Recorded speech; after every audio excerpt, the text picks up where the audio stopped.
waiting, knowing that they'll eventually get up and hopefully go and chase a buck or something and make a kill.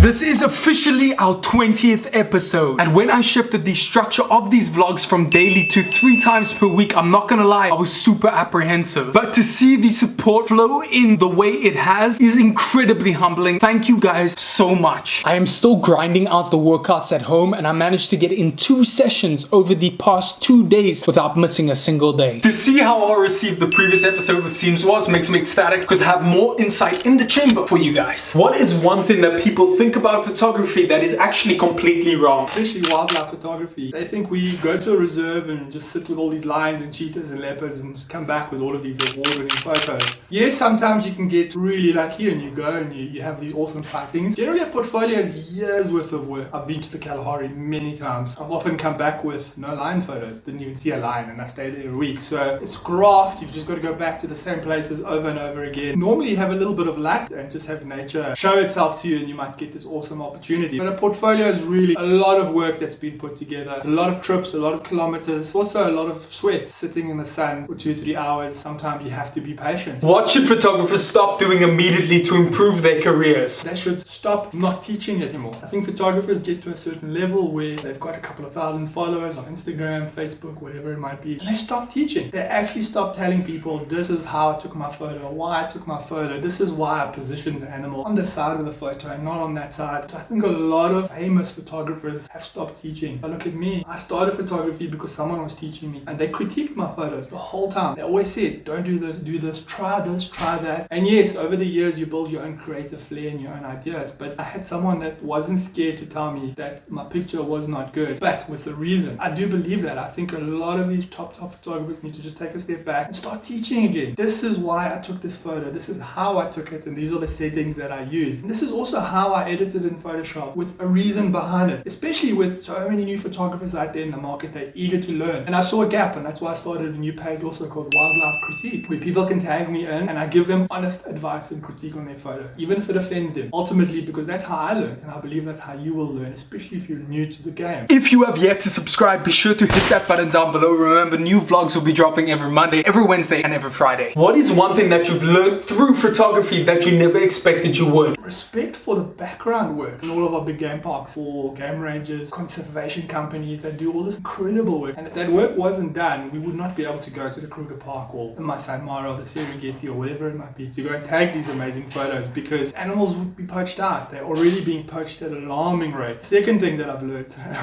is patience. I'm not a very patient person, and wow, do you need patience for wildlife photography. I've learned to sit for 3, 4, 5 hours in my car or at a hide or at a waterhole, sweating in 40-degree heat and just waiting while all the cars are driving past you thinking you're crazy because you're just sitting there. Especially when you start understanding nature and your subjects and what they might do or might not do, you really need to learn to be patient, stay there and capture that shot. And even then, sometimes it doesn't happen. You've got to be really patient to take good photos. Again, sometimes you get really lucky, but generally more often than not, you need a lot of patience.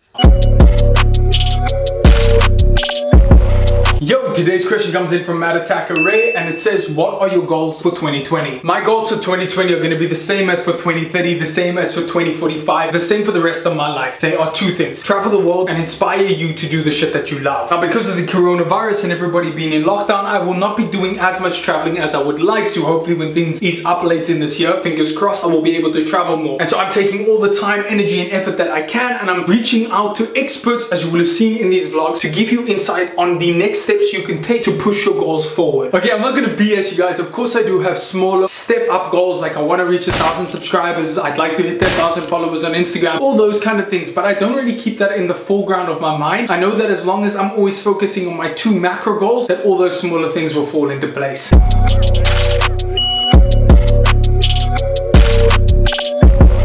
As this episode ends up, I just want to say thank you so much for stopping what you were doing to give this a watch. I really do appreciate it. I will catch each and every one of you beautiful mad attackers in the next one. Go hustle, go grind, and I'll see you then. Peace. And in the background of most of these major game parks, it's just phenomenal people, phenomenal rangers that put their lives on the line to make sure we've got these beautiful parks.